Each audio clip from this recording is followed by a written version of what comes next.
Nah Indonesia itu kalau nggak salah nih ya, tidak ada data yang dirilis resmi sebenarnya, sekitar 50%. Pesan gitu.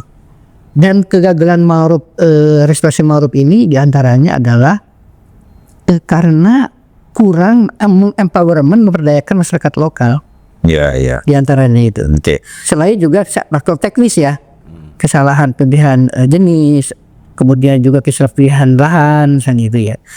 Dan saya sepakat, artinya kita harus lihat mana yang kewajiban pemerintah, itu tetap harus publik gitu. Tidak bisa fungsi-fungsi ekologi, fungsi-fungsi penyerapan sekuestrasi karbon, stocking karbon itu kemudian diprivatisasi ya. Karena privat, artinya mereka keuntungannya Ya, dia masih profit ya. Nah ini yang menjadi masalah sekarang, sering pemerintah itu kurang kuat di dalam menjaga kepentingan publik gitu. Kurang kuat. Pemerintah banyak memberi perizinan, aturan ya, tapi bagaimana aturan itu dikerjakan itu perlu gizi ya, perlu duit, perlu budget. Nah budget pemerintah sekarang itu sangat kecil, baik di Kemenhub, di LH, di KKP maupun pemerintah daerah itu ya. Itu sangat-sangat kecil ya, sehingga kemampuan mereka sering mengatur saja sebenarnya. Kemudian silakan pihak lain yang mengerjakan. Yang sangat siap sebenarnya privat ya. Dan kawan-kawan LSM juga kadang-kadang siap ya, tapi dalam skala yang sangat-sangat kecil gitu. Lembaga riset mungkin siap dalam skala pilot. Suara dari Rimba. Di sini kita tak sekadar bicara tentang pohon dan satwa, tetapi juga tentang politik hijau, ekonomi karbon, konflik lahan, dan masa depan peradaban yang berpihak pada alam. Forest for Life Indonesia mempersembahkan Suara dari Rimba. Satu-satunya kanal podcast yang mengupas seputar dunia kehutanan Indonesia. Pemirsa, jumpa lagi dalam kanal Suara dari Rimba. Kanal khusus yang membicarakan hutan, kehutanan, dan kehidupan. Saya tidak akan bosan-bosan untuk menyampaikan pesan bahwa hutan itu adalah sumber kehidupan. Hutan itu memberi pelayanan kepada umum yang namanya public goods ya, atau barang publik.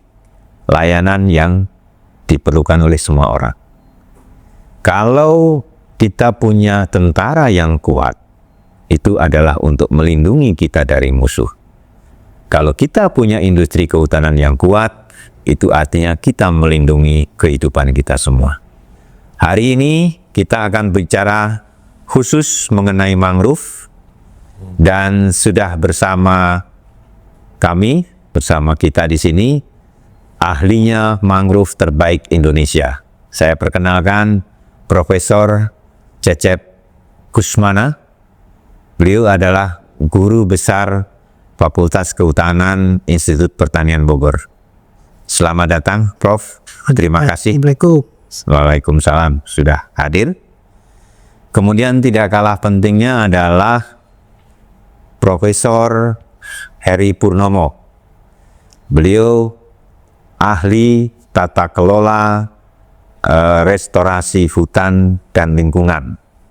Selain guru besar, beliau juga principal scientist di lembaga internasional yang cukup bergengsi, yaitu Center for International Forestry Research. Selamat datang, Prof. Terima kasih. Terima kasih sudah hadir. Kita bincang-bincang soal mangrove. Kita sering mendengar bahwa Indonesia, hutan mangrove kita itu adalah di antara yang terbesar di dunia. Mungkin rankingnya ketiga kalau tidak salah. Tetapi seringkali kita senang dengan segala macam kebesaran, kekayaan, keistimewaan. Tapi ujung-ujungnya kita kecewa. Kenapa jadi begini gitu ya. Prof Cecep, sebenarnya kondisi mangrove kita saat ini itu seperti apa? Saya mendengar ada data katanya luasnya 3,4 juta hektar ya. Tapi sebenarnya seperti apa sih yang terjadi di lapangan? Silakan, Bro. Ya, terima kasih Pak Agus ya. Sebenarnya untuk kondisi saat ini yang secara legal dirilis datanya oleh Kementerian Kehutanan ya, betul bahwa kita sekarang punya luas mangrove total sekitar 3,4 juta hektar. Dan berdasarkan data itu, yang punya tutupan tajuk lebat sedang itu ada sekitar 98%-an itu. Yang tajuk lebat atau sedang. Yang masih baik. Baik. Yang jarang tajuk jarang itu yang kategori di sini ada kurang baik itu hanya 2%-an kurang lebih. Itu berdasarkan data nasional ya. Iya. Jadi sebenarnya mangrove yang rusak itu sebenarnya kalau berdasarkan data legal yang dirilis itu tidak banyak sebenarnya. Jadi 2%. Nah cuman data di lapangan itu tentu saja ya bahwa mangrove yang rusak ini kan sekarang pemerintah Indonesia udah serius banget ya untuk merehabilitasi dengan mendirikan BRGM kan di awal. Kemudian setelah BRGM selesai, sekarang itu ada balai yang khusus menangani mangrove di LH, Kementerian LH masalah ya. Jadi kalau saya melihat tugas pengelola mangrove itu sekarang itu ada di Kehutanan, Lingkungan Hidup, dan juga di KKP. Nah, oke. Itu ya tiga ini gitu. Nah cuma masalahnya tuh eksplorasi mangrove ini juga kesuksesannya itu tidak besar. Di dunia itu kesuksesan mangrove itu di bawah 50% dunia itu. Nah Indonesia itu kalau nggak salah nih ya, tidak ada data yang dirilis resmi sebenarnya sekitar 50% pesan gitu. Dan kegagalan mangrove restorasi mangrove ini diantaranya adalah karena kurang empowerment memperdayakan masyarakat lokal. Iya, iya. Diantaranya itu. Oke. Selain juga faktor teknis ya, kesalahan pemilihan jenis, kemudian juga kesalahan pilihan lahan, itu ya. Sebelum kita masuk ke detail, Prof, kita ingin gambaran besarnya dulu ya. Iya. Karena kita tidak jarang melihat di lapangan ya. Ini kok mangrove-nya banyak yang bolong atau sudah berubah atau segala macam, sehingga ketika pemerintah merilis data bahwa 98% masih bagus gitu ya, itu sebenarnya masyarakat banyak yang bertanya-tanya, ini datanya dari mana, bener nggak sih gitu kan. Jadi ini juga satu persoalan bukan hanya masalah kepercayaan publik gitu ya, tetapi ini juga akan mempengaruhi nanti perencanaannya ya, karena ketika datanya tidak tepat maka perencanaannya bisa kacau gitu. Nah kalau Prof Heri dari mungkin riset-riset yang ada itu, kondisi hutan mangrove kita seperti apa? Ya tadi sebagian terutama yang di Taman Nasional itu bagus lah, oke lah ya.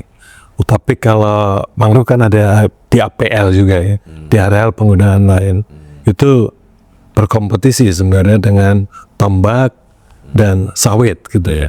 Itu sering kalah kalau di APL ya. Kemudian di kawasan hutan yang tidak di Taman Nasional itu juga kondisinya sebagian ada yang bagus, sebagian diokupasi oleh mereka gitu. Pengalaman saya, masyarakat bukan hanya masyarakat kecil ya, juga perusahaan-perusahaan sedang, perusahaan besar itu mencoba itu. Karena lahan di Indonesia itu kan demikian mahal ya. Dan kita itu bukan negara yang luas sebenarnya. Dengan penduduk 280 juta. lahan kita itu kan sekitar 200 juta ya. Ya. Itu sempit dibandingkan Brasil. Dan 63% itu di Jawa gitu kan. Iya, itu orang berkompetisi terhadap lahan, dan beberapa itu penguasaan lahan itu sangat penting gitu ya.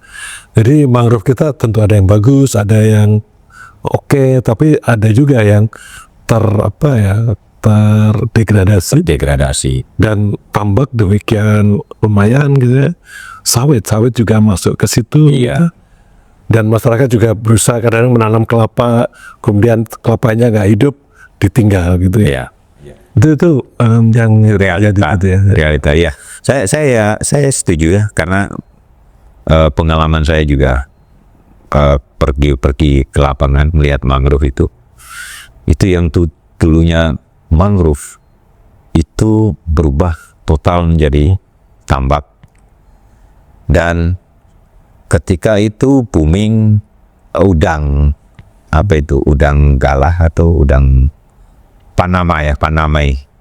Nah, tapi kemudian kan ada katastrofi ya, sehingga bisnis itu hancur.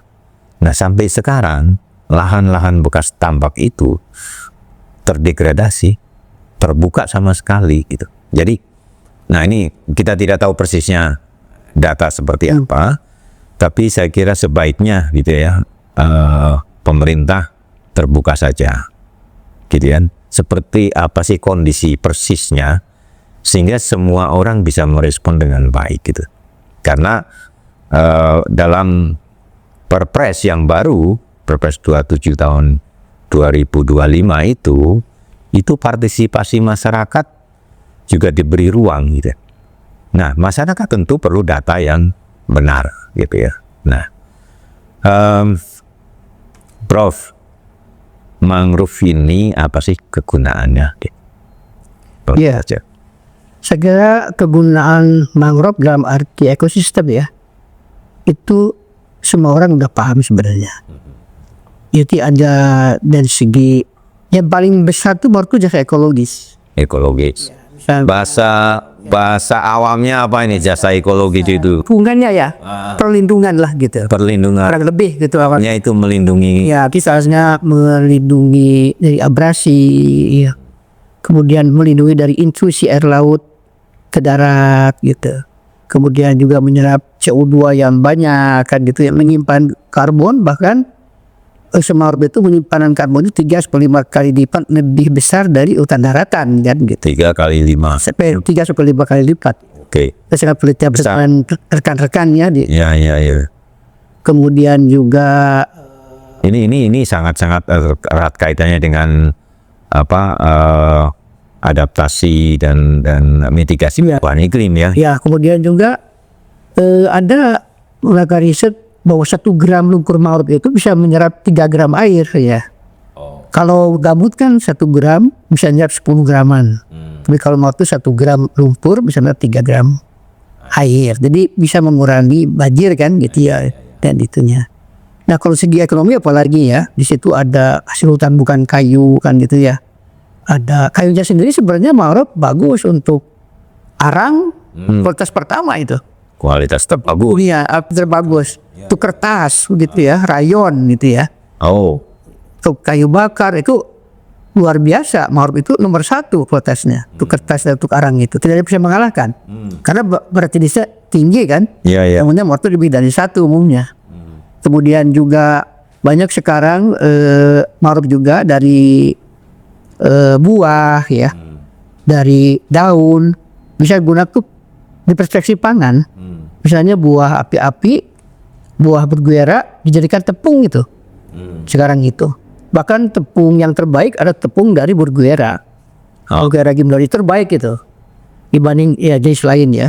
Bahkan juga obat-obatan banyak dari mangrove. Dan cuma sekarang itu nilai mangrove untuk seperti obat-obatan pangan itu belum digali dengan baik. Oke. Masyarakat sudah mengolah ini, tetapi kelemahannya uji klinisnya itu belum ada itu. Ya, jadi artinya sangat terbatas karena biaya mahal gitu ya. Kemudian juga fungsi sosial misalnya untuk tadi ya sosial budaya. banyak mangrove untuk menunjang kehidupan religius atau adat dari masyarakat dan sebagainya. Bahkan mangrove itu yang paling kunci mungkin sekarang itu kesejahteraan masyarakat itu merupakan habitat dari fauna-fauna yang edible ya. Sebagai tempat nursery, mencari makan, memijah gitu berbagai jenis fauna, krustase, moluska yang semua edible. Jadi keberadaan mangrove, Bro, walaupun jauh di pesisir, itu apa juga memberi manfaat buat kita yang ada di kota, yang di pegunungan? Saya kira ya, terutama misalnya mitigasi iklim ya. Kan itu tidak hanya dirasakan masyarakat pesisir sebenarnya, tapi juga dirasakan oleh kita semua. Misalnya dia menyerap CO2 yang tinggi, menyimpan karbon di sedimen yang tinggi misalnya ya. Dia juga bisa menyerap banjir sumber karena tadi kemampuan penyerapan lumpur mangrove-nya, menyerap air itu.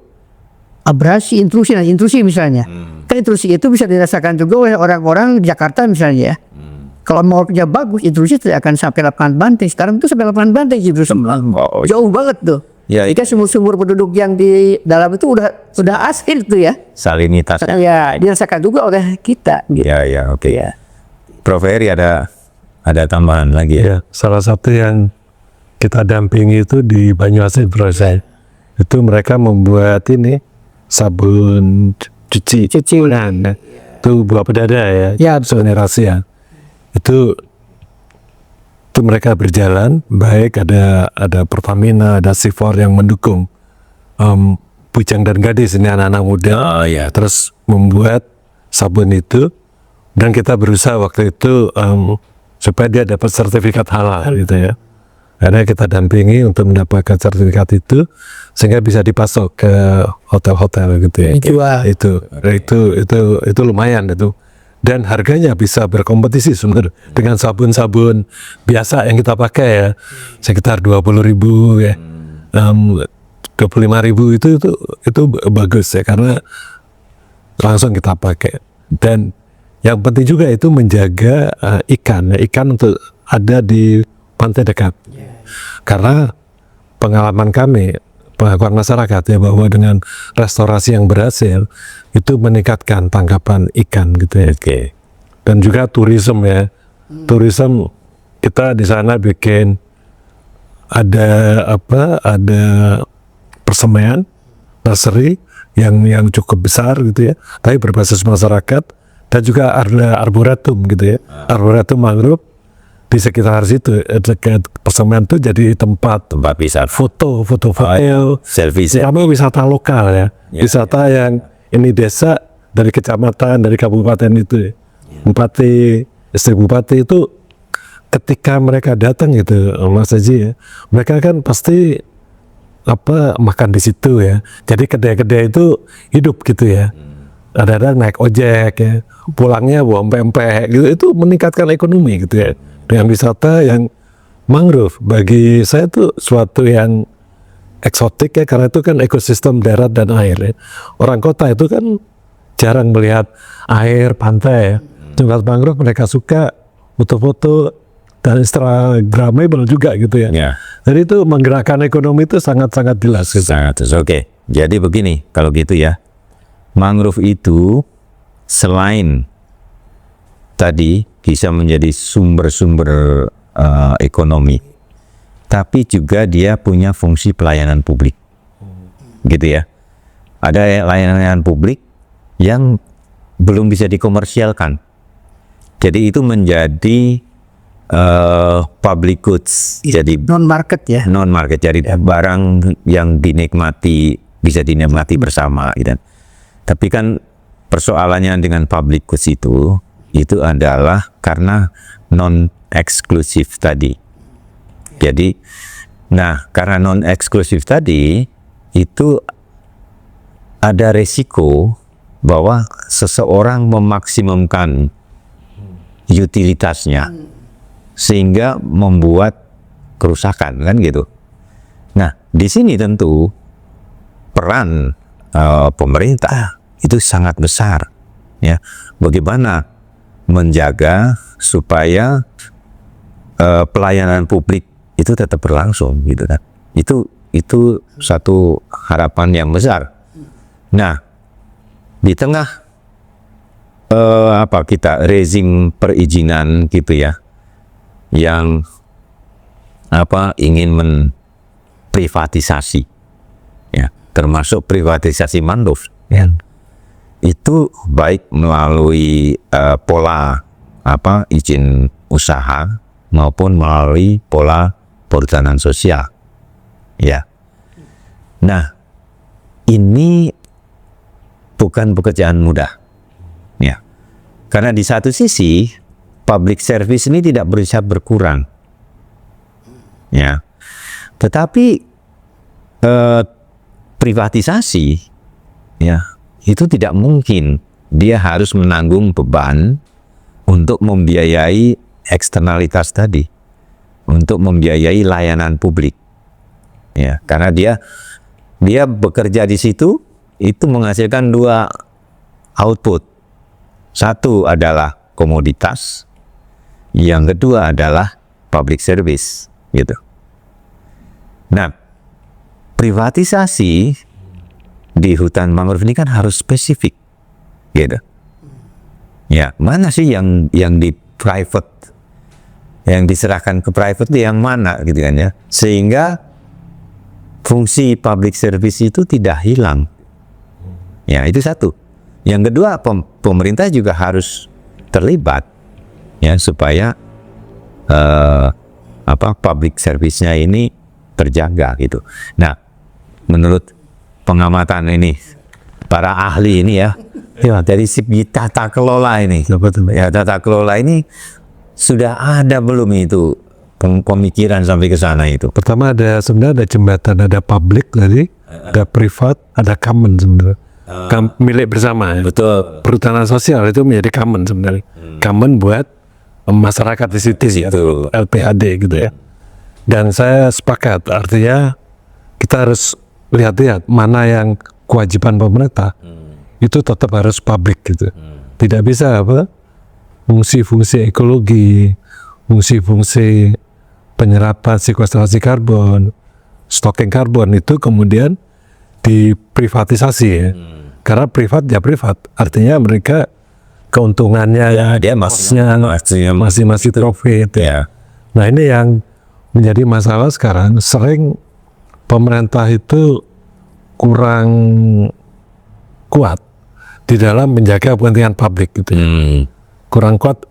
Pemerintah banyak memberi perizinan, aturan, ya. Tapi bagaimana aturan itu dikerjakan? Itu perlu gizi, ya. Perlu duit, perlu budget. Ya. Nah, budget pemerintah sekarang itu sangat kecil. Baik di Kemenhub, di LH, di KKP, pemerintah daerah itu, ya. Itu sangat-sangat kecil, ya. Sehingga kemampuan mereka sering mengatur saja sebenarnya. Kemudian silakan pihak lain yang mengerjakan. Yang sangat siap sebenarnya privat, ya. Dan kawan-kawan LSM juga kadang-kadang siap, ya, tapi dalam skala yang sangat-sangat kecil gitu. Lembaga riset mungkin siap dalam skala piloting gitu, ya. Jadi banyak inisiatif lokal sebenarnya kecil-kecil gitu, ya. Kemudian ada yang besar, pemerintah mengatur yang gede-gede. Tapi kadang-kadang nggak ketemu tuh yang besar-besar, hanya aturan-aturan, tidak menapak. Yang kecil-kecil ini kecil, replikasinya susah gitu, ya. Karena begitu Anda kecil, begitu hanya 25 hektar, 100 hektar, cocoknya itu ya di desa itu gitu, ya. Sedangkan kita kan punya 3,4 juta, ya. Nah, itu perlu peran pemerintah. Ya. Jadi kan tata kelola itu intinya kan relasi kuasa gitu, ya. Ya. Siapa yang berkuasa, ya? Betul. Nah, sekarang tentu yang paling berkuasa adalah pemerintah gitu, ya. Dalam artian bisa memaksa, mendominasi informasi gitu, ya, dan memberi insentif ekonomi. Dan yang berkuasa lain sebenarnya private sector, ya. Ada aguan, ada pemilik otak. Mereka berkuasa di dalam kasus pagar laut. Kan orang mereka punya duit yang banyak, ya. Kemudian LSM juga punya kuasa dalam artian mereka dekat dengan masyarakat, ya. Hanya kekuasaannya sangat terbatas gitu, ya. Nah, ini yang harus diatur harus sebenarnya kunci tata kelola yang baik itu kan balancing power ya. Pemerintah berkuasa tapi di check and balance oleh kawan-kawan CSO ya, termasuk perguruan tinggi. Private sector berkuasa juga, Jarum lah gitu ya, Sinarmas gitu ya. Tapi bagaimana mereka juga bisa diawasi oleh pemerintah dan oleh kawan-kawan di masyarakat madani gitu ya. Nah, balance itu ya barangkali perlu dicek apakah ada di setiap tempat gitu ya. Ya. Tadi menimbang juga kisi orang beda-beda. Ya. Nah, sini mungkin saya menambahkan ya. Ya.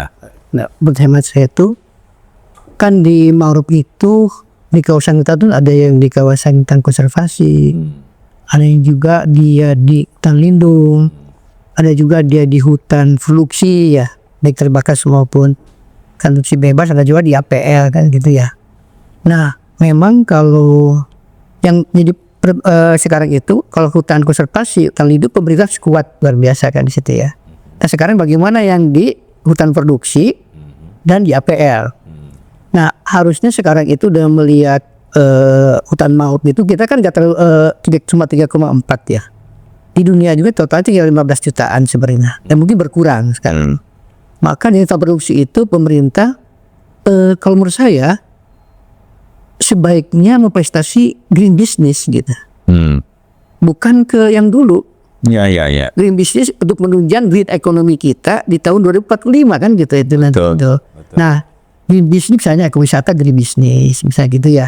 Yang usaha-usaha ramah lingkungan gitu. Misalnya carbon trade itu salah satu jembatan untuk mendapatkan uang dari mangrove dari segi bisnis. Jangan bisnis-bisnis yang konvensional, bangkai seperti dulu kan ini sebagainya gitu ya.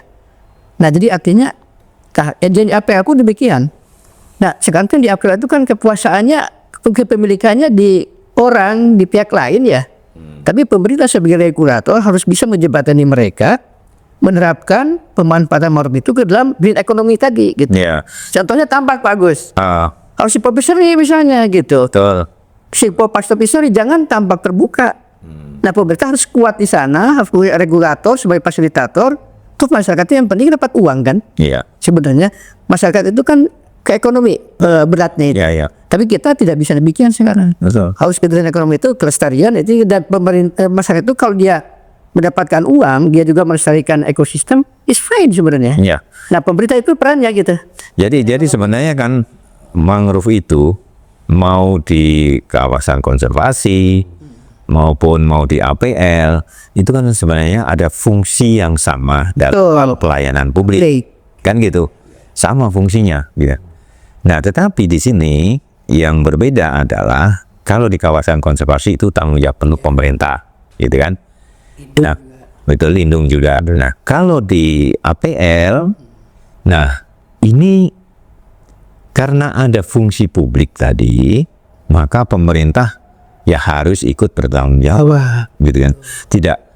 Tidak dilepas begitu saja, ya. Oleh karena itu, karena mangrove itu juga punya fungsi untuk mensupport pangan, produksi pangan, gitu ya. Baik yang tadi yang diceritakan tadi, ada bisa buahnya bisa dibuat sirup, bisa dibuat tepung, bisa juga buat sabun, ya segala macam itu. Kemudian habitatnya ini sendiri juga mensupport untuk peningkatan perikanan, ya. Jadi sebenarnya ada pilihan, ya ada pilihan. Jadi untuk yang APL tadi, ya ada pilihan mau dibuka, gitu ya, mau dibuka total, maka konsekuensinya adalah kehilangan public service, ya kehilangan pelayanan umum, kan gitu.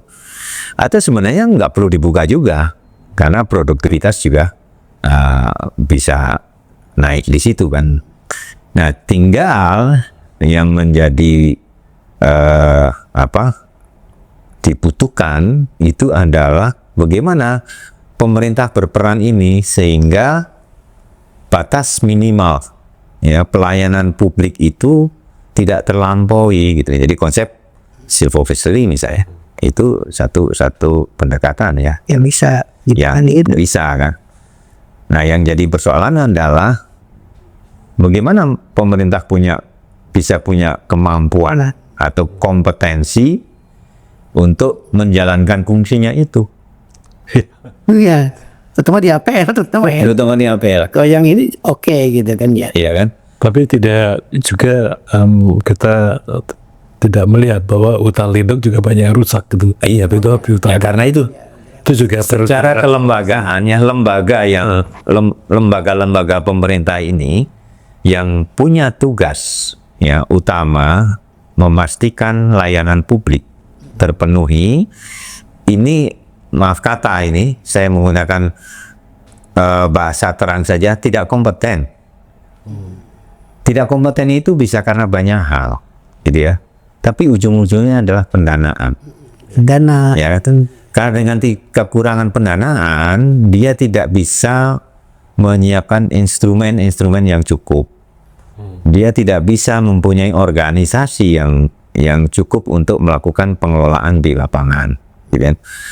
Dia tidak bisa punya sumber daya manusia yang profesional yang cukup, kan itu persoalannya. Nah, dalam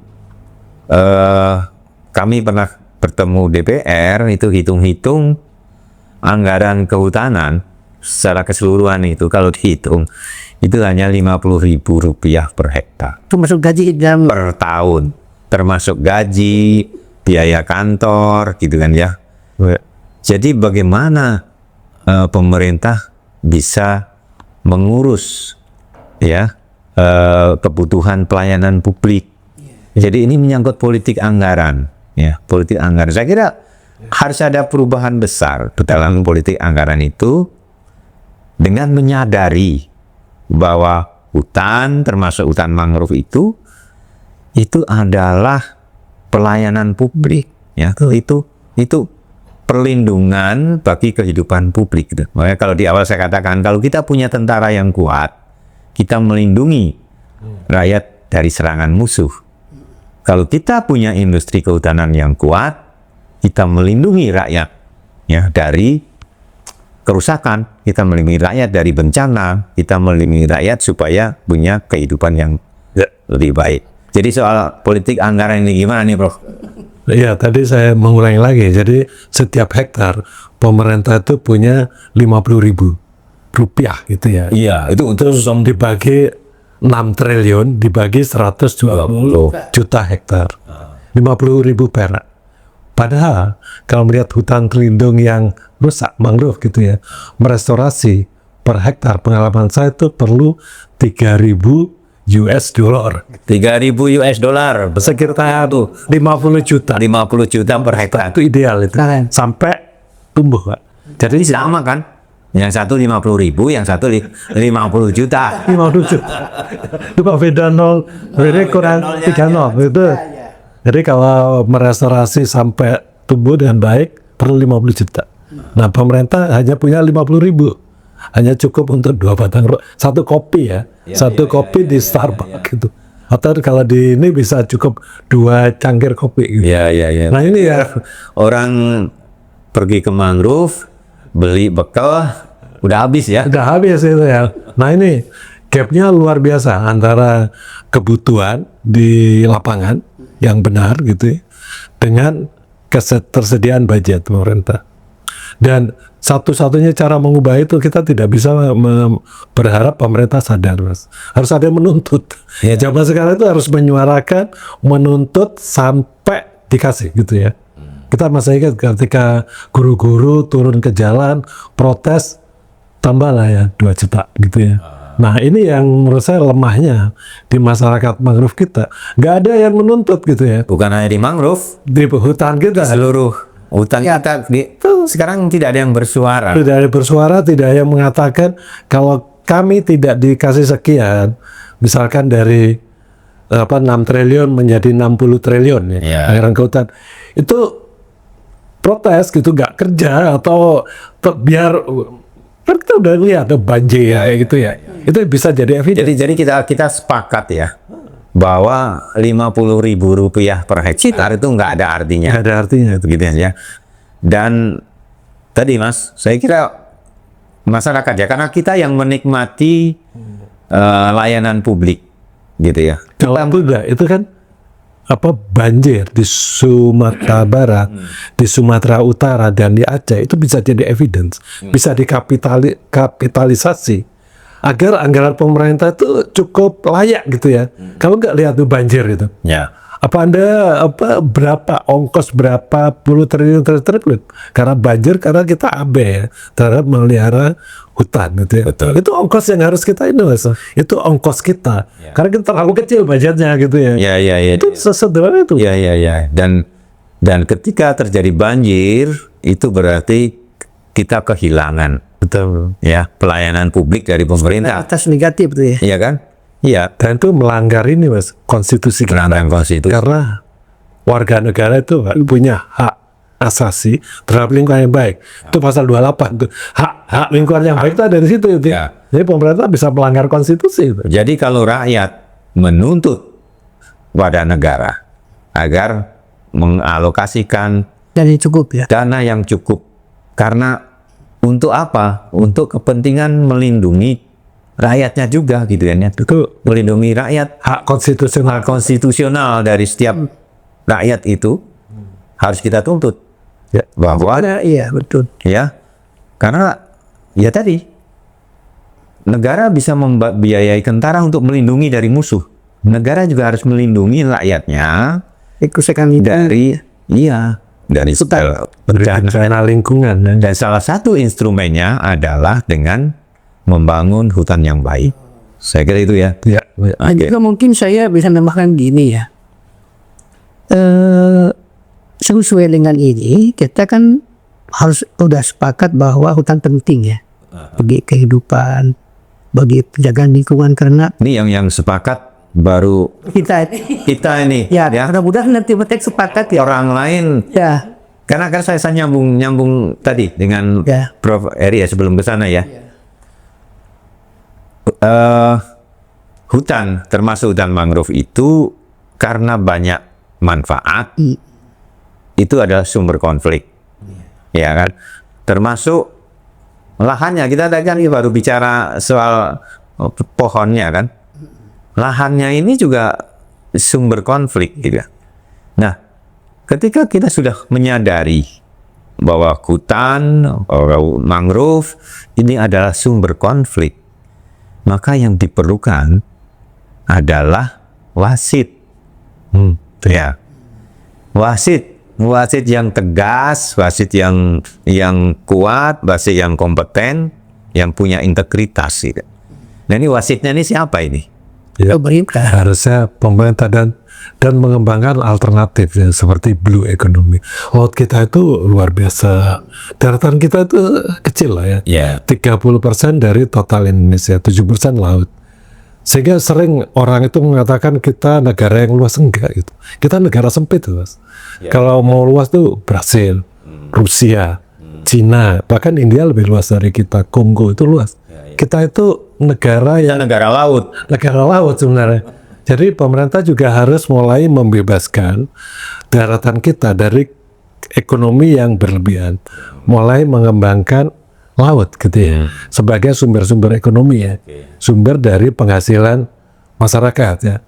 Jangan daratan mungkin diperkosa luar biasa gitu ya, dan bahaya dan bencana kan. Sedangkan laut kita Ya. itu perlu tadi betul dana, perlu inovasi. Saya mengatakan gini, Mas. Apalagi dengan perubahan iklim, ya, elastisitas, ya, daya dukung lingkungan kita ini sudah sangat sensitif, ya. Begitu ada perubahan sedikit saja, ini dampaknya besar. Sehingga kehati-hatian itu luar biasa, dan saya terinspirasi ini bahwa kita ini negara laut, gitu ya. Maka harus dikembangkan ekonomi laut, gitu ya, untuk mengurangi tekanan ekonomi di daratan gitu. Nah, sekarang berarti kan gini, Mas. mangrove ini, selama kita pendekatannya adalah konservasi, melindungi, itu kita banyak gagal. Kenapa? Karena kemampuan penegakan aturan itu sangat rendah. Dan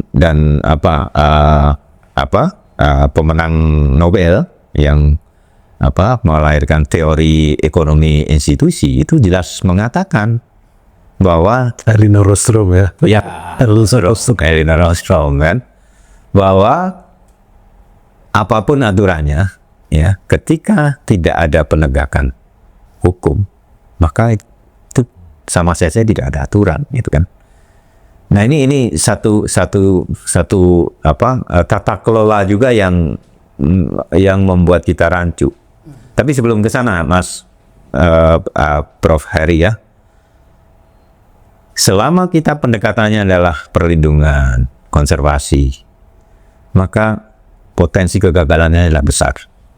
Maka kita harus membangun perspektif industri, ya.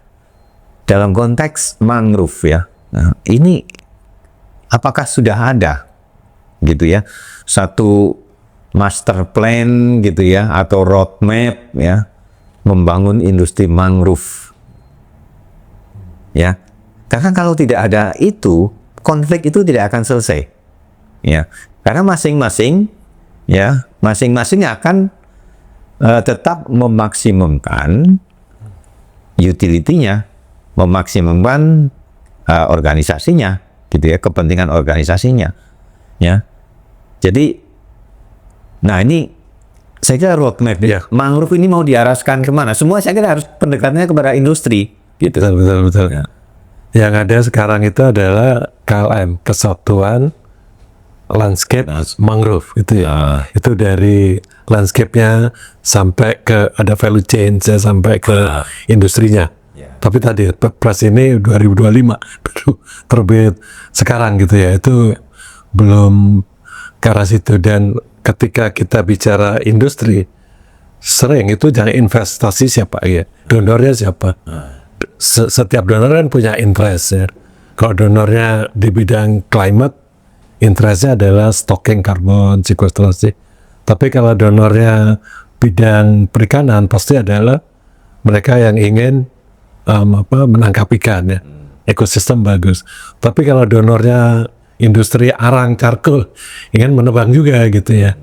Industri donor ini yang sekarang kita kelangkai, donor-donor yang green ya, green investor.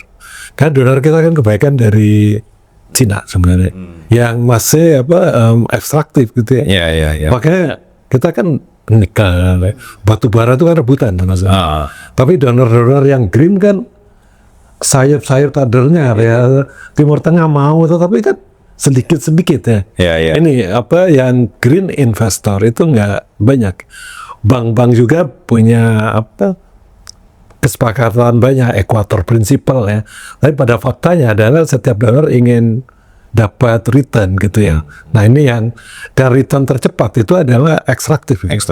Itu yang agak mudah-mudahan KLM nanti bisa cukup ideal. Tapi kita kan biasanya duit itu penting, duitnya dari mana gitu.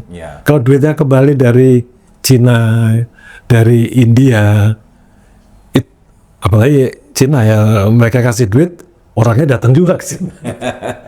Kita udah pengalaman dengan nikel sebenarnya. Itu ya, kita nanti masuk ke ini Perpres PP 27 tahun 25 ya. Tapi sebelum ke sana, Mas, inti dalam proses decision making, proses pengambilan kebijakan. Nah, kita kalau dulu kita mengenal KLHS, kita mengenal AMDAL, gitu ya. Tapi semuanya, saya bilang, itu berhenti menjadi paperwork. Jadi menjadi produk-produk administrasi saja, gitu. Tapi implementasi di lapangannya ya sangat lemah, gitu. Nah, saya khawatir KLM ini juga akan menghadapi hal yang serupa. Nah, tapi kita tidak ke sana dulu. Tapi proses pengambilan keputusan ketika pemerintah itu akan membuat proyek atau mengizinkan perusahaan membuat proyek, itu ada studi-studi kelayakan. Salah satu kelayakannya adalah kelayakan usaha, gitu. Nah, saya pikir kelayakan usaha ini basisnya mikroekonomik, gitu. Ekonomi perusahaan. Nah, sedangkan di hutan, ya, dan sektor-sektor yang berhubungan dengan sumber daya alam, gitu, itu ada kepentingan publik, kepentingan externality benefit, yang itu menjadi tugas pemerintah. Jadi selama toolsnya, model analisanya itu adalah masih model kelayakan usaha, ya, itu saya kira itu juga berbahaya, ya. Oleh karena itu, ya, Kementerian Kehutanan, Kementerian Pertanian, Kementerian Kelautan, ESDM, PU, ini harus mengubah model studi kelayakan usahanya itu dengan menginternalisasikan externality benefit, gitu ya. Ya, ilmunya ada, ya, ilmunya ada. Jadi bagaimana nih menurut Prof. Ferry ini kan? Ini perubahan besar nih. Itu dari level industri ketiga yang dulu sampai keempat sekarang. Itu menginternalisasikan externality selalu menjadi masalah itu. Sama.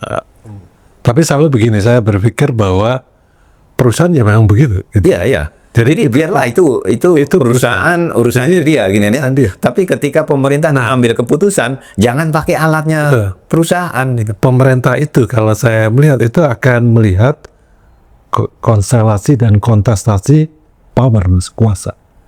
Jadi kalau yang berkuasa itu hanya perusahaan, yang bersuara nggak ada sampean itu ya, dengan suara dari banyak ya habis. Jadi saya tidak berpikir bahwa pemerintah itu dengan sendirinya menjadi wasit yang adil. Wasit yang adil itu terjadi karena pemainnya ingin menuntut keadilan.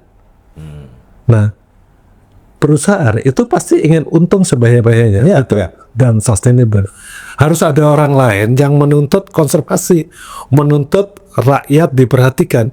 Ini yang bagi saya sekarang lemah, gitu ya. Jadi saya tidak berpikir bahwa pemerintah tiba-tiba jadi ratu adil, ya. Saya tidak pernah gitu ya. Di mana-mana itu ya.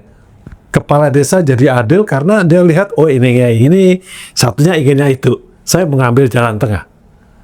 Saya yakin begitu. Pak Prabowo bisa adil kalau yang nuntut ekonomi dengan nuntut hutan itu imbang. Gitu ya.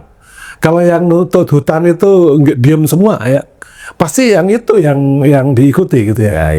Karena DPR kan memperjuangkan konstituen kan, dan ideologinya. Pemerintah juga punya konstituen, punya ideologi ya. Sehingga tadi suara-suara yang mengatakan hutan itu harga mati, sekian itu harga mati, kalau tidak akan bencana, itu harus terus gitu. Nah, di saat itu tadi good governance kan intinya itu keseimbangan power ya. Ketika power perusahaan, kita butuh perusahaan kan untuk making economy work ya. Good company lah kita good company. Kita butuh kawan-kawan yang CSW menyuarakan gitu, wakil-wakil rakyat ya. Kelompok-kelompok masyarakat, akademisi ya, dan sampean itu yang podcast terus. Hanya demikian lah. Saya kenapa Amerika terjaga karena orangnya beragam dan saling itu. Sehingga kita tidak bisa berharap agar pemerintah itu baik, adil, tanpa dengan kita diam saja itu tidak. Gitu. Jadi kalau banyak orang mengatakan bahwa dalam beberapa tahun terakhir ini negara kita itu diatur oleh oligarki. Itu kemungkinan benar juga ya. Itu karena ya kesalahan publik juga. Publik tidak menuntut ya apa yang menjadi kebutuhan dia gitu. Nah, kita butuh perlindungan lingkungan, kita butuh hutan, tapi jarang yang bersuara. Maka saya katakan great forest is a good living. Ini bukan slogan. Ya itu. Ini betul-betul kebutuhan kita gitu. Jadi, nah, oke, Prof. Cecep, untuk mengelola mangrove di tingkat tapak gitu ya. Karena kalau tidak ada dikelola di tingkat tapak itu nggak ada apa-apa. Kalau hanya administrasi itu kan hanya conteng gitu kan ya. Di tingkat tapak itu apa sih yang dibutuhkan? Ya sebenarnya perangkat itu kan ada KPH ya. KPH. Iya. Tapi mohon maaf Pak, KPH sekarang dikerdilkan dari banyak sisi. Sebenarnya itu harapannya berdaya ya apa yang itu. Jadi bagaimana kita memperkuat institusi KPH ini itu dengan tentu saja dengan aparat yang kompeten, dengan dana yang cukup tadi. Oke. Gitu. Nah, terus kedua di Katapak itu juga di situasi sekarang kan udah tahu kita dana kurang cukup. Mungkin aparat ada, tapi saya nggak tahu kompeten atau tidak. Tapi harus dikembangkan kolaborasi itu ya. Satu-satu cara sekarang ini harus ada kolaborasi. Kolaborasi ini dengan berbagai pihak stakeholder yang ada di daerah ya. Nah, di Katapak itu kalau saya melihat gini, pengalaman saya nih, ternyata masyarakat lokal juga belum begitu memahami banyak tentang kegunaan mangrove. Kegunaannya terutama yang bisa meningkatkan langsung kehidupan mereka. Contohnya, saya ke Bekasi. Dia tidak tahu bahwa buah api-api bisa dijadikan tepung. Nggak tahu. Tapi dia sudah tahu kalau pedada itu misalnya untuk sirup. Tahu ya. Nah, dia tidak tahu juga buah gurugera misalnya tepung. Nggak tahu itu. Jadi sekarang itu kita pendekatannya menurut saya yang harus kita kuatkan itu mengangkat added value mangrove untuk kehidupan langsung masyarakat. Nah kalau mereka itu udah merasakan mangrove mendukung langsung kehidupan masyarakat, dengan sendirinya dia mengkonsepsi mangrove itu. Iya. Dengan sendirinya itu. Iya. Gak usah diatur dari atas misalnya ya. Jadi yang Gitu, yang gini. balik gitu. Gini. Kalau di tingkat apa itu, Ya. itu harus jelas. Ya kalau petani Iya. bisa bekerja. Dapat apa itu jelas. Ya, karena dia jelas nih lahan saya yang saya kelola adalah ini, gitu kan ya. Iya. Nah, di hutan, di mangrove juga mestinya harus jelas Ya gitu. bahwa ada orang yang bertanggung jawab pada satu areal tertentu. Ya. Nah, dia bisa dituntut tanggung jawabnya kan gitu. Sebenarnya itu ada KPH, ada juga BPDAS kan sebenarnya ya. Dan bisa menentukan mereka. Tetapi di situ dibangkitkan bahwa Berdaya. apa added mangrove ini bagi kehidupan langsung masyarakat. Nah kalau terasa dia ada manfaatnya, bisa tidak usah disuruh. Ya. Pasti dia nanam mangrove sendiri gitu.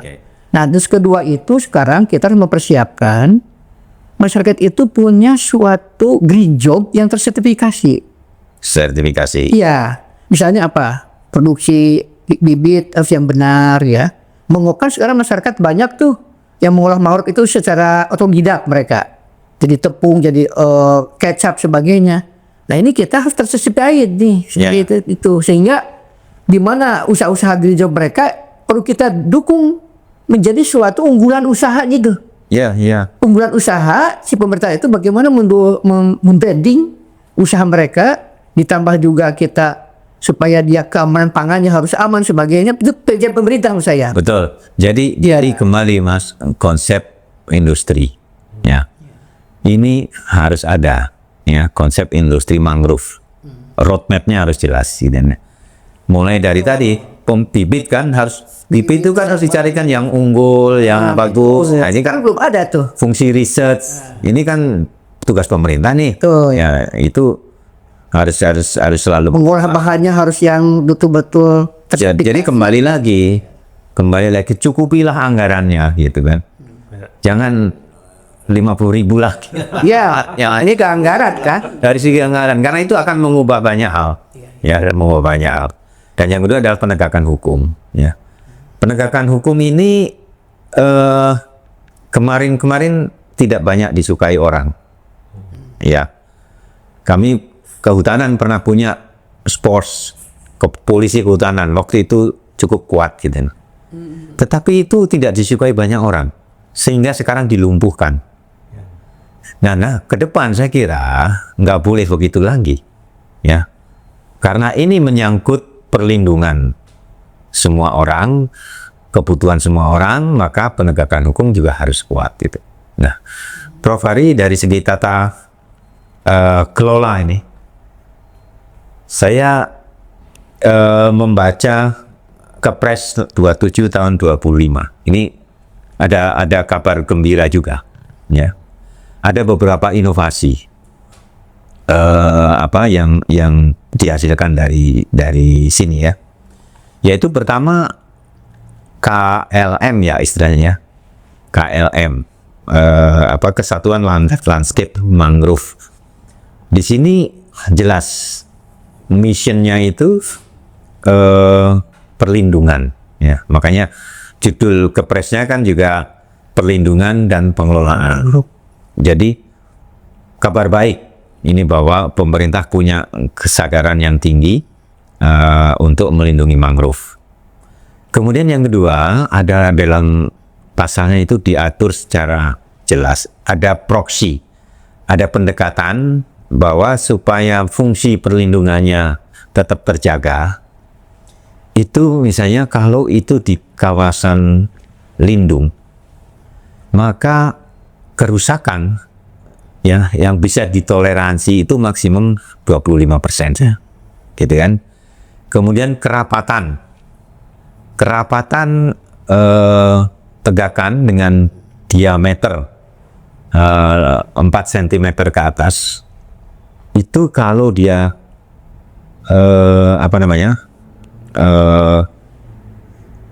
dianggap rusak gitu ya, kalau kerapatannya itu kurang dari 25%. Gitu. Jadi angka 25% ini menjadi proksi lah gitu ya. Tapi lumayan, itu satu inovasi. Begitu juga kalau di kawasan budidaya. Kalau di budidaya, itu tegakan mangrove-nya yang bagus, itu minimum 50%. Gitu. Jadi tidak boleh lagi ada yang terbuka. Itu dia. Nah, begitu juga dari segi kualitasnya, kerapatan tegakannya tidak boleh kurang dari 50%. Ini kabar baik. Ya, kabar baik. Nah, kabar baik yang kedua, ini juga inovasi, Mas. Saya kira ini mengikuti equatorial principle, ya. Jadi bagi pengelola, ya, bagi pengelola yang melanggar batas tadi, ya, norma tadi yang 25% atau 50%, itu diberi kewajiban untuk memperbaiki, gitu. Jadi pemerintah mengambil tindakan, ya, mungkin di suspend gitu ya, sampai dia melakukan perbaikan itu. Nah, dikasih waktu dalam jangka waktu tertentu. Kalau itu tidak dilakukan, maka perbaikan itu bisa diambil alih oleh pemerintah dan atas biaya dari mereka. Saya kira ini inovasi yang bagus ini. Nah, bagaimana, Prof? Ya, itu sebenarnya prinsip ya, Pak. Setiap pengelautan punya bond, ya. Punya bond itu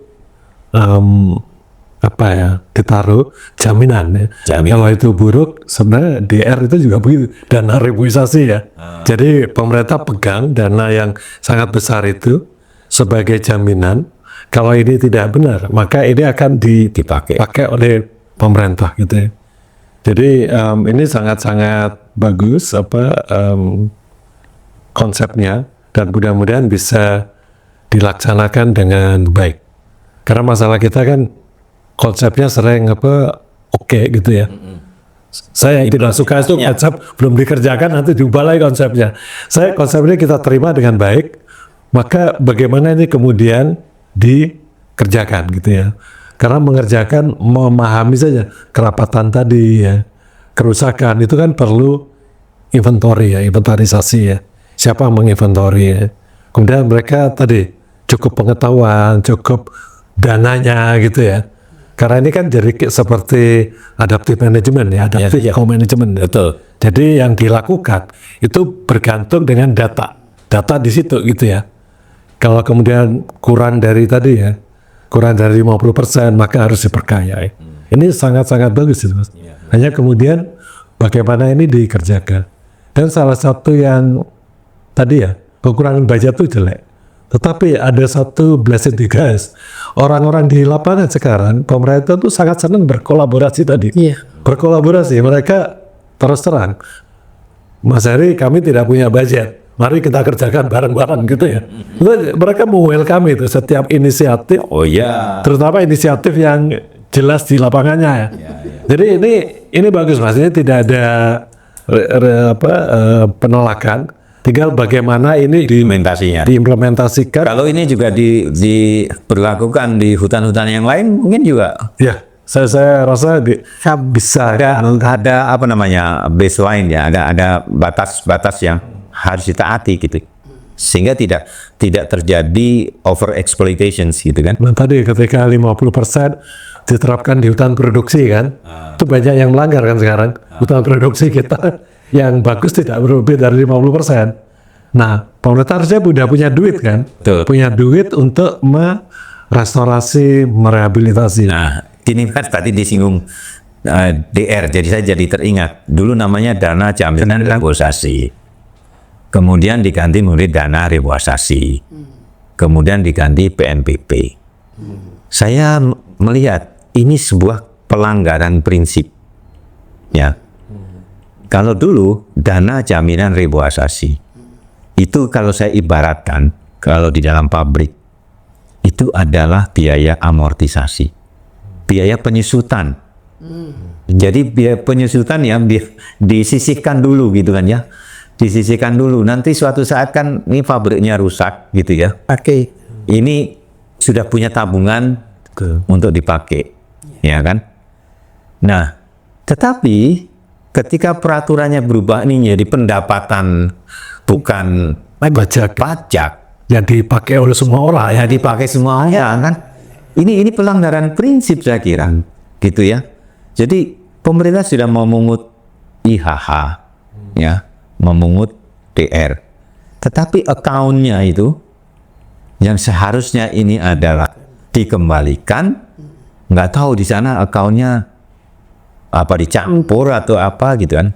Nah ini jadi Dan dulu pernah ramai karena oleh Pak Habibie dipakai untuk pesawat terbang gitu ya, zaman Pak Harto ya. Tapi lepas dari itu, mungkin itu salah satu yang bisa dituntut oleh para rimbawan ya, Ya. untuk mengembalikan dana-dana dari hutan itu balik ke hutan. ini di mana sekarang kan? Kita harus bertanya juga. Salah satunya itu pas jadi gedung Manggalowan 4. Gedung Manggalowan 4 itu pakai dana revitalisasi. Betul. Itu bolehlah kita bertanya kan. Jadi dana-dana itu di mana kan? Kemudian kan juga ada dulu pemasaran ekspor kayu lapis. Tapi sebelum itu saya ini ya, begitu bahayanya hutan yang tidak baik-baik saja. Kalau kita punya duit, itu akan membuka lapangan kerja. Betul. Yang masif sebenarnya. Ya. Bisa buat rimbawan dan kawan-kawan yang lain ya. Artinya itu ada duit, ada lahan, kemudian ada tenaga kerja kan. Lulusan fakultas kehutanan, lingkungan itu bisa jadi solusi buat pengangguran daerah. Masif juga sekarang. Ya makanya Mas, ini pendekatannya harus pendekatan industri gitu ya. Jadi industri kehutanan saya kira satu-satunya industri yang mau menjaga hutan. Bandingkan dengan yang lain. Siapa sih yang mau kan? Yang mau menjaga hutan itu kan ya industri kehutanan gitu kan. Maka ini kan ada disinformasi ya, seolah-olah perusahaan-perusahaan kehutanan itu yang merusak hutan ya. Ya mungkin ada. Tetapi sebenarnya kerusakan kan terjadi itu karena praktek-praktek Versi.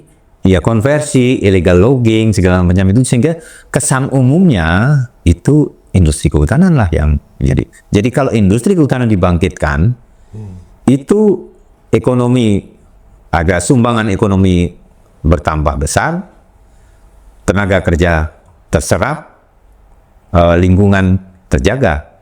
Ya, jadi ini benefit yang besar sekali. Ya, ini kita menuntut pemerintah, ya, ayo dorong kembangkan industri, jangan diganggu-ganggu gitu kan. Ya perlu ini ya.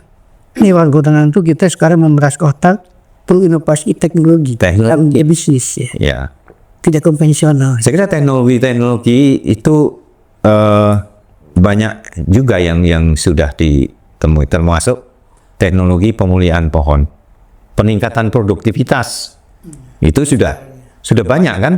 Ya, tapi tidak diaplikasikan, tidak didorong oleh Karena lebih menguntungkan jualan lahan ya. Itu karena gagasan hukum lemah, jualan lahan lebih menguntungkan. Yang teknologi tadi itu kan bagus, dan perlu investasi itu. Ini yang perlu penegakan hukum dan situasi yang memang mendorong ke situ. Nah itu Mas. Ada undang-undang ini Mas, Undang-Undang Nomor 41 Tahun 2009. Ya. Itu Kehutanan. bukan. Itu 2009. Ya. Itu adalah perlindungan lahan prima. Gitu, ya, termasuk lahan irigasi, gitu kan. Nah, tapi itu kan hampir semua undang-undang, hampir semua peraturan, ini kan nggak dijalankan dengan baik gitu. Karena itu Mas, saya karena nggak ada advokasi ya. Kalau saya tuh pemerintah menjalankan ini karena dituntut gitu ya. Saya tidak pernah percaya itu pemerintah tiba-tiba penjalan Baik hati, gitu ya. Tidak. Jadi pemerintah kan wasit ya. Wasit itu adil karena ada dua, kalau tim bola itu yang saling menuntut kan. Ini harus adil. Tapi kalau hanya satu tim ya itu bayangin satu tim. Pemerintah nggak bisa adil karena dan penonton pun juga menyemangati ya. iya, semua sekarang wasit sepak bola adil karena penonton melihat ada dua tim yang berkompetisi. Maka suara-suara yang menuntut itu kan banyaknya dari kampus, ada Greenpeace, Walhi, ada Cikalahari, WW banyak sekali. Itu memang harus diperkuat supaya pemerintah tuh jadi, wah aku kalau nggak adil sedikit akan dihabisin, harus begitu. Ya. Oke, Mas. Perpres tadi di samping inovasi yang bagus, ada yang saya khawatir. Karena Perpres ini fungsi utamanya adalah sebagai acuan perencanaan. Gitu ya. Tetapi di sini ditekankan bahwa acuan perencanaan ini berlaku untuk 5 tahun. Nah, dalam konteks kehutanan, 5 tahun ini terlalu singkat, ya, karena kita membesarkan ya biji yang 1 mm untuk menjadi pohon besar, itu butuh puluhan tahun gitu. Sehingga efektivitas dari Perpres ini bisa jadi nggak ada artinya, ya, di samping inovasi yang bagus, tetapi karena ada klausul bahwa ini menjadi basis untuk perencanaan jangka menengah. Jangka menengah itu kan 5 tahun kan? Iya. Kehutanan, ngurus hutan 5 tahun jadi apa Mas? Iya. Nggak jadi apa-apa kan? Kita kayu akasia sengon saja 6 tahun ya. Tentu itu satu daur itu jenis yang cepat tumbuh gitu kan. Nah sekarang kalau ini 5 tahun barang belum jadi kemudian direvisi, maka investasi yang sia-sia gitu. Jadi saya kira kita juga harus menuntut juga bahwa Perpres ini bagus, tapi yang nggak bagus ini ya diperbaiki lah, ya, karena apalagi ekosistem 5 tahun itu tidak ada artinya kan gitu. Ini gimana Bapak? Setuju ya? Iya. Saya kira kalau mangrove itu 30 tahunan ya. Minimum 30 tahun. Itu baru satu daur ya. Artinya 30 tahun itu bisa kelihatan manfaatnya ya. Ekologis, ekonomis. Kalau 5 tahun tidak. Dan juga dari Perpres ini saya kira segera itu juknis ya. Juknis itu kan ini Perpres normatif umum ya. Maksudnya juknisnya untuk aparat di bawah untuk melaksanakan itu perlu juknis ya. Supaya juga dari tingkat kementerian bisa menganggarkan anggaran berdasarkan juknis tadi ya. Kan tidak bisa kalau misalnya di juknis tidak ada, si pemerintah itu menganggarkan tidak bisa, harus lihat juknis. Jadi ini perlu dibuat juknis makanya ini. Kan jauh. Harus segera itu kementerian yang terkait itu mau bikin juknis. Iya. Jadi ada kawan saya yang membangun hutan. Itu bercerita bahwa setelah 5 tahun itu baru permunculan mata air. Jadi kembali lagi ya. Jadi ini membangun hutan ya, supaya berfungsi tidak cukup dengan perencanaan jangka menengah. Jadi kalau saya lihat mungkin di samping juknis bisa naik lagi perpres ke PP supaya ke undang-undang. Itu kalau ingin panjang itu sebenarnya levelnya itu level peraturan pemerintah, levelnya undang-undang. Oke. Kalau perpres memang presidennya ganti bisa ganti lagi itu. Jadi kalau gitu ini DPR kan sedang revisi Undang-Undang 41. Saya kira kita minta Bisa kita minta bahwa yang berkaitan dengan sumber daya alam itu satu, jangan pakai konsep ekonomi mikro, ya, pakailah ekonomi lingkungan atau ekonomi sumber daya alam. Ini modelnya harus diganti. Ya. Yang kedua soal jangka waktu perencanaan, ya, yang seperti ini hanya berlaku jangka menengah. Ini nggak bisa Panjang. nggak cocok untuk kehutanan ya. Kehutanan itu mungkin bahkan perlu 100 tahun itu baru. Ya, itu. Ya, pohon-pohon kita itu yang di dermaga itu umur 70 tahun itu. Saya mangrove itu 3 tahun udah 2-3 meter sebenarnya. Jadi hanya memang masih kalau dihitung sekuestrasi karbonnya masih kecil sih ya. Tapi udah lumayan ya. Jadi manfaatnya belum maksimal lah ya, belum optimal lah itu ya. Oke.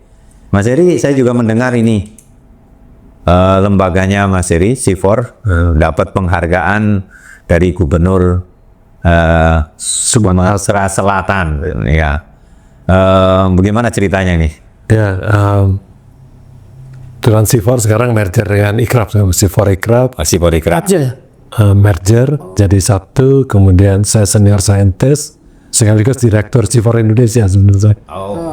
CIFOR di Indonesia lebih banyak ke aku sekarang yang ngurusi ya. Itu banyak kegiatannya, memang salah satu kegiatan yang didanai oleh Temasek Foundation Singapura itu. Temasek. Temasek. Temasek Foundation restorasi mangrove dan mengembangkan model bisnis di lapangan.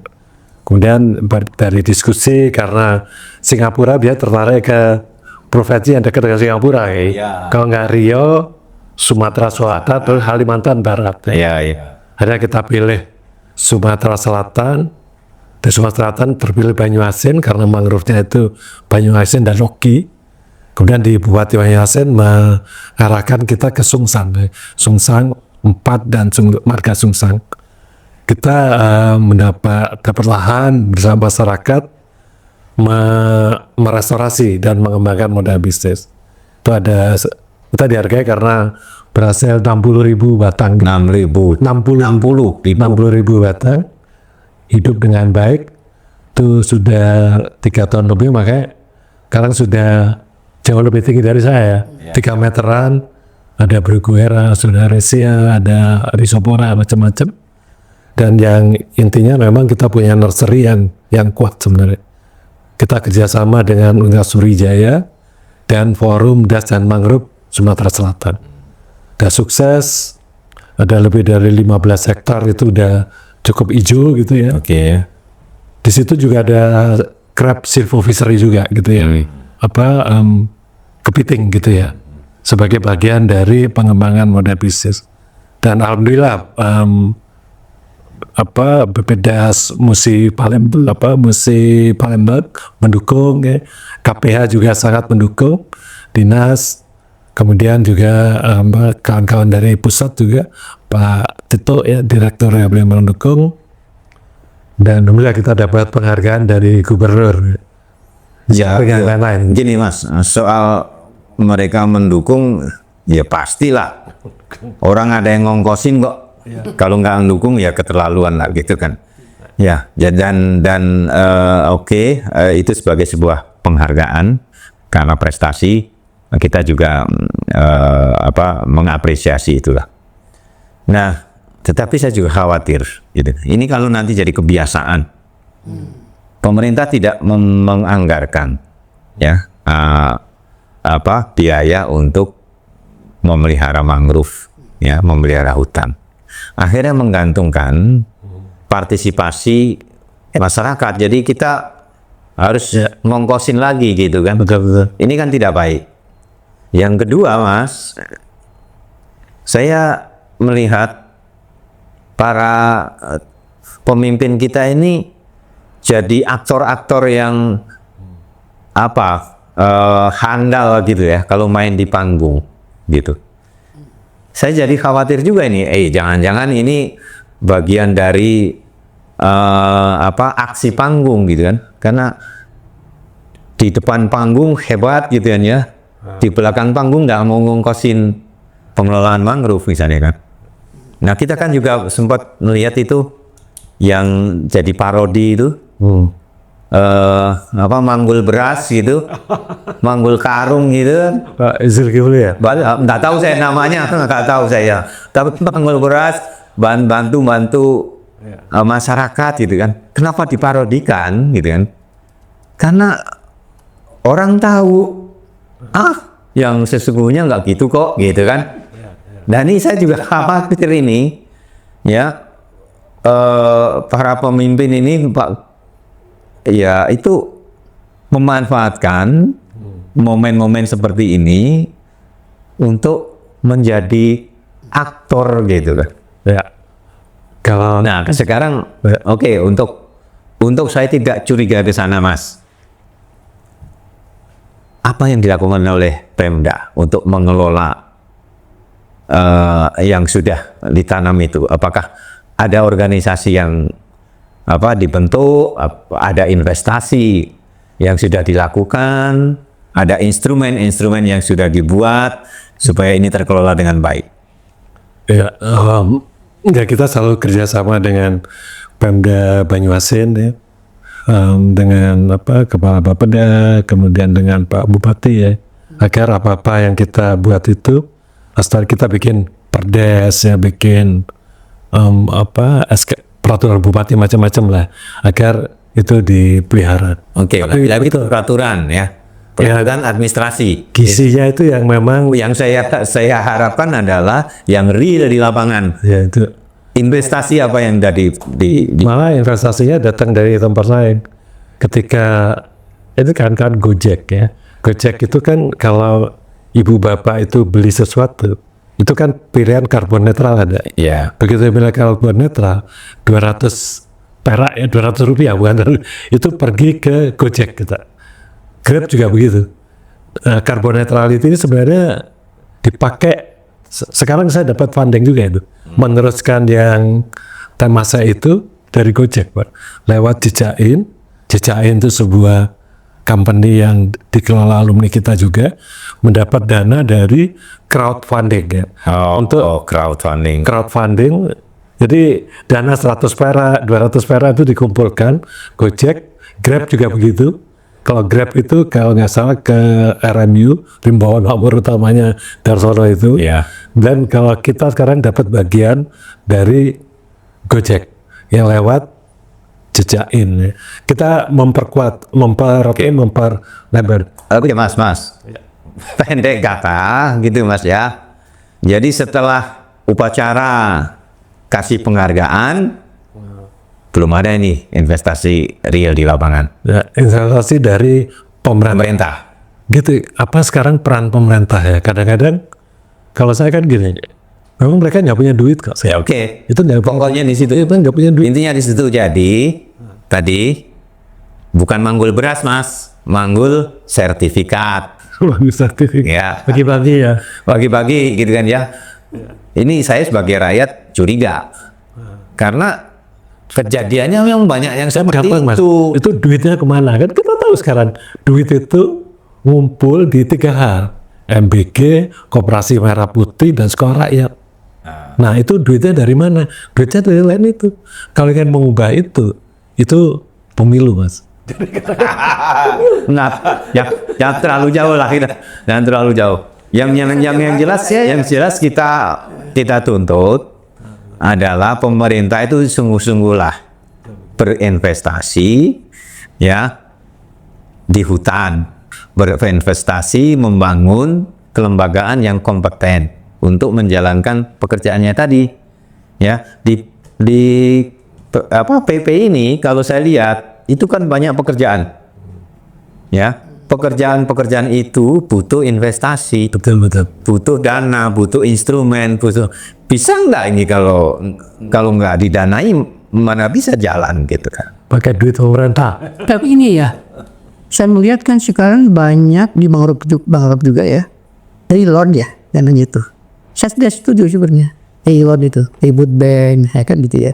Loan. BBRGM kan dari loan tuh. Ya. Dan mestinya untuk rehabilitasi itu jangan dari loan, jangan dari pinjaman, digunakanlah dana daerah tadi mestinya gitu loh.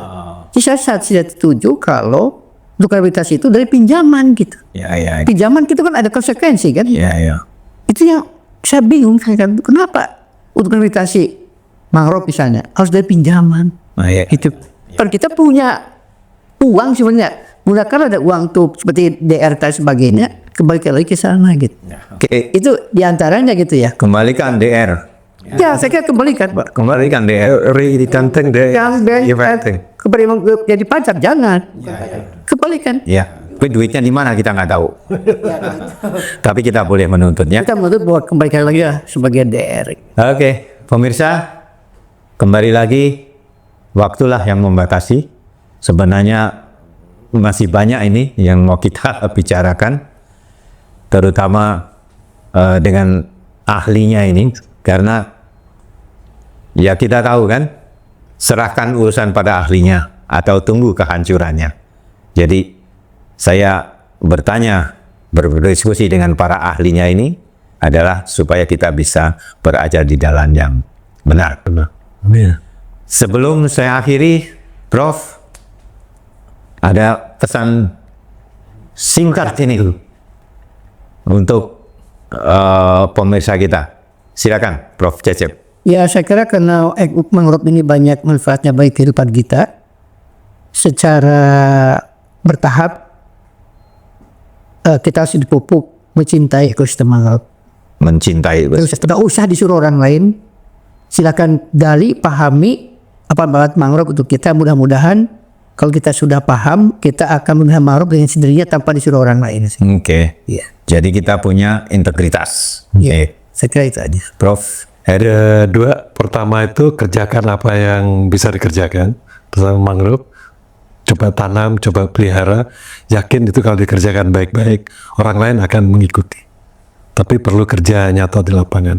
Kedua, perlu balancing power. Jadi mari suara-suara hutan seperti sekarang ini digelorakan ya. Karena pemerintah tidak akan tiba-tiba baik, perlu relasi kuasa yang seimbang antara yang mungkin tidak pro hutan dengan pro hutan harga mati. Sehingga nanti pemerintah jadi adil gitu. Mari kita perkuat suara rimbauan Mas. Oke. Terima kasih. Jadi pemirsa, marilah kita bersuara. Karena keputusan yang adil itu harus disuarakan. Jadi terima kasih sudah mengikuti channel Suara dari Rimba, dan kita tetap suarakan agar hutan menjadi sumber kehidupan kita bisa tetap dilestarikan. Salam lestari. Salam. Suara dari Rimba. Di sini, kita tak sekadar bicara tentang pohon dan satwa, tetapi juga tentang politik hijau, ekonomi karbon, konflik lahan, dan masa depan peradaban yang berpihak pada alam. Forest for Life Indonesia mempersembahkan Suara dari Rimba. Satu-satunya kanal podcast yang mengupas seputar dunia kehutanan Indonesia.